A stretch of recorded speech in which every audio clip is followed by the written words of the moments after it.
BYU football obviously is looking like they could be a force in the Big 12 and hopefully in the college football playoff come the end of this upcoming football season. And we've talked about this multiple times, but there's two recent examples of things going on in college football that kind of highlight some of the ills that exist within the sport that BYU kind of has been able to avoid. And the first one is the Darian Mensah story. Now, some of you recall he left Tulane, opening a spot that ultimately Jake Retzloff filled for the Tulane Green Wave on their way to a college football playoff berth this past year. Well, Darian Mensah exited Tulane under less than favorable circumstances, goes to Duke, signs a multi-year contract with the Duke Blue Devils, and then this just recently decided, hey, I'm going to hit the transfer portal once again, despite, like I said, signing a multi-year contract with Duke. Duke tried to hold his feet to the fire, and it came down on Tuesday that he has agreed to essentially, it's a buyout, a settlement, I don't know what necessarily to call it, with Duke to allow him to leave the Blue Devils as he had entered the transfer portal, and now he's playing for the Miami Hurricanes.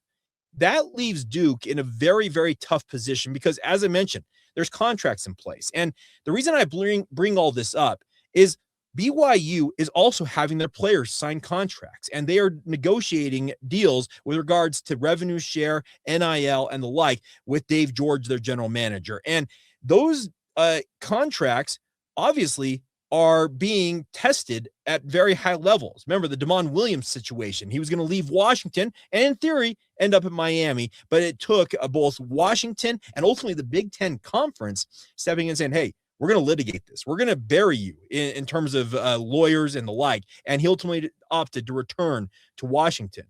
The ACC did not stand up for Duke in this circumstance. And that's unfortunate, but it kind of shows how BYU has gone about things. I don't think things that, to my knowledge, have ever been that contentious with BYU taking care of their players. Kalani Sitake has talked often, and I'm telling you, going back throughout his 10 years as BYU's head coach to this point, about being a player's coach. He wants his players to lead this program. He wants to make sure that they have the best experience possible. And even before NIL became a thing where players could be cashing in on their name, image, and likeness, with the transfer portal, Kalani was very open. If a guy was not happy at BYU, he was not going to hold their feet to the fire and say, no, you agreed to come here. You signed a binding national letter of intent, and you're going to stick by it. He always was open to letting guys find a new opportunity for themselves. And that has led, I think, to BYU avoiding some of the pitfalls that other programs are seeing, most notably with this Darian Mensah situation. BYU's got a star young quarterback in their own right, kind of like what Darian Mensah was. And can you imagine a guy like Bear Bachmeier doing what Darian Mensah did and how turbulent that could be? That's why I think that what Kalani Sitake has built here is absolutely, I think, praiseworthy. He kept all of his top talent in the program. They all had opportunities, and I know a handful of them had, I can report that they had overtures made to them by the likes of, certain coaches at a certain school that wears maize and blue. And they opted to bypass that and stick with the blue and white in Provo. That shows the culture that's in effect at BYU. And it's impressive what BYU has done. The other situation that has arisen recently is a situation with Dabo Swinney and Clemson. Now, Dabo and Clemson have been one of the few programs who have really kind of eschewed even using the transfer portal. He's brought in, if it's more than 15 transfer portal guys since the transfer portal opened at Clemson, I'd be surprised. It may have opened up recently, but he had a player that had A, signed with Clemson, B, enrolled in school down at Clemson University, and had a SEC coach, and speaking of Ole Miss head coach Pete Golding, literally reach out to him while he was attending class at Clemson and essentially told him, hey, what's your buyout? It absolutely, I think, has thrown a lot of how things happen in college football upside down. And that's about as blatant as tampering is ever going to be. And I think many of you who are everydayers on this podcast know that I've said that tampering is not a thing.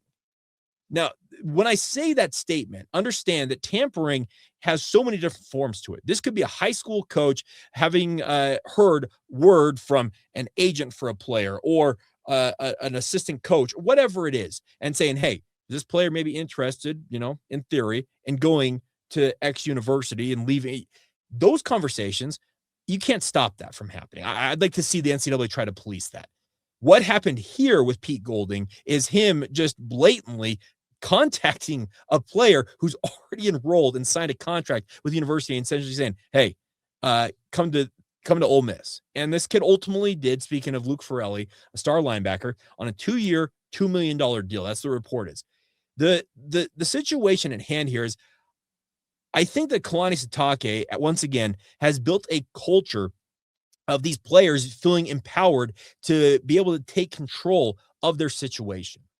BYU knows what they are. They are a university. They're a football program that represents a worldwide faith in the Church of Jesus Christ of Latter-day Saints. It stands for just a little bit more than most football programs out there. And it's nothing against those other football programs. There are other religiously affiliated universities. I understand that. But BYU, it's different. And I have used the term, they are more portal proof, in my opinion, than most programs out there. And I still stand by that because the proof is in the pudding. Just look at what BYU's done with their roster retention and the additions they have made via the transfer portal. I'm not dumb enough to believe that there have not been instances where BYU may have sent word via third-party intermediaries to say, hey, is it insert player name here interested in maybe joining us in Provo? That's happening at every program, and I'm not going to accept BYU from that.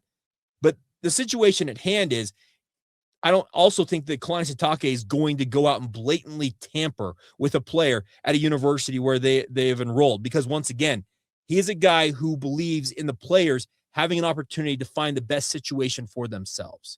So understand that BYU knows what they stand for. They know what they are all about. And I'm not afraid to say it, they stand out amidst a bunch of other crap that's going on in the college football universe.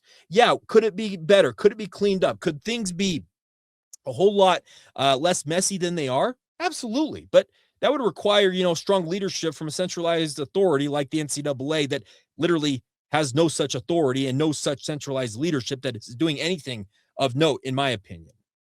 That's a topic for another day. But I look at it, and these situations that keep arising in college football, it kind of makes me stand up and say, you know what? Props to you, Kalani Sitake. Props to all of you, that coaches, administrators, the players themselves inside the BYU football program. You guys, you're standing up for what's right about this sport that a lot of people have been turned off by. So credit where credit's due. BYU football is doing things the right way. And I really do appreciate the fact that they have been able to kind of just look around and say, man, there's a lot of stuff going on out here, but we're doing things the right way. And the evidence is that BYU is a pretty darn good football program, going 23-4 the past 2 years, I should say.